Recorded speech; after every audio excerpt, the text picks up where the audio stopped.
Oke sahabat, setelah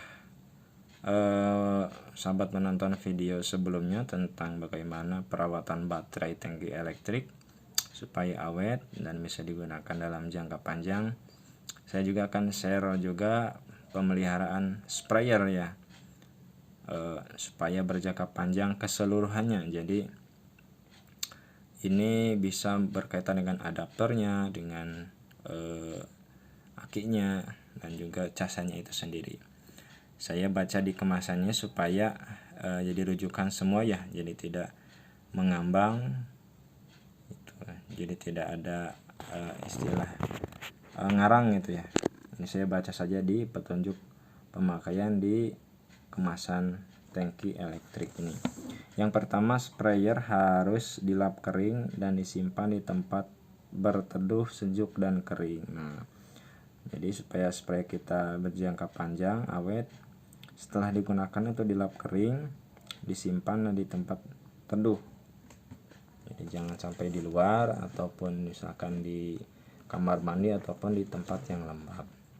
Terus yang kedua, sprayer tidak boleh diletakkan terbalik atau miring. Nah, itu juga tidak boleh karena akan mempengaruhi cairan yang ada di dalam aki. Jika kita miringkan ataupun dibalik gitu ya. Memang memang tangki dulu seharusnya setelah digunakan itu dibalik, itu diletakkan secara terbalik ya beberapa saat.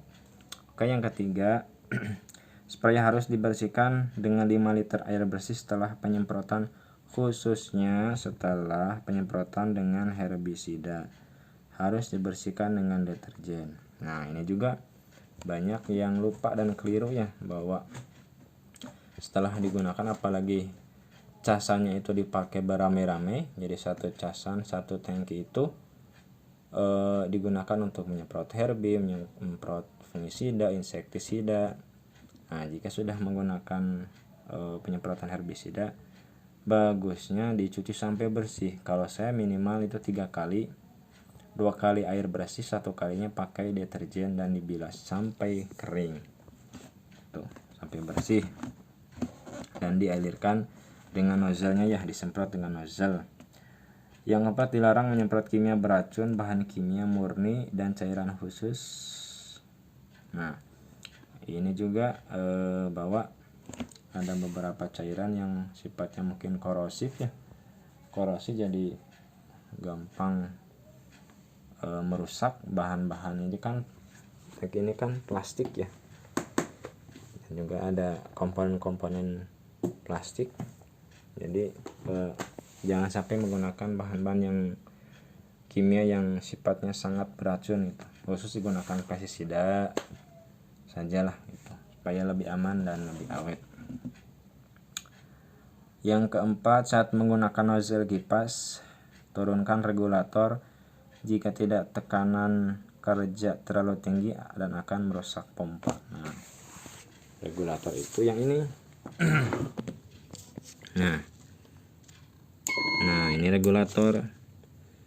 Jadi ini untuk mengatur supaya ketika kita menggunakan nozzle kipas itu ya, nozzle kipas itu seperti kipas menyamping ke arahnya tuh. Jadi itu kan tekanannya tekanan tinggi ya tuh, jadi itu akan merusak kinerja pompa ya. Jadi pompa akan dipaksa secara terus menerus atau secara kuat, dan akan merusak daya hisapnya gitu. Jadi harus diperhatikan dalam mengatur regulator pompa ini ya.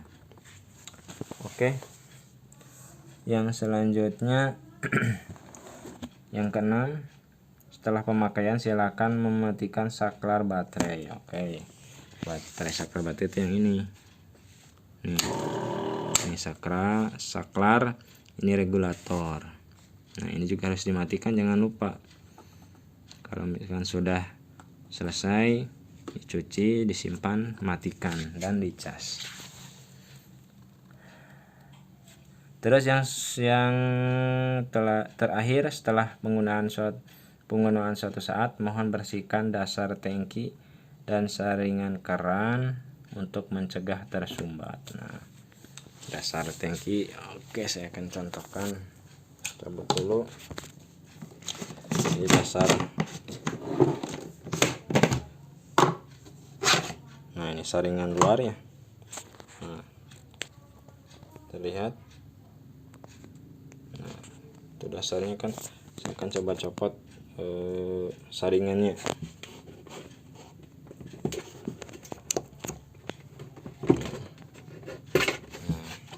Nah, ini yang maksud saringan dalamnya itu. Ini kotor juga tuh.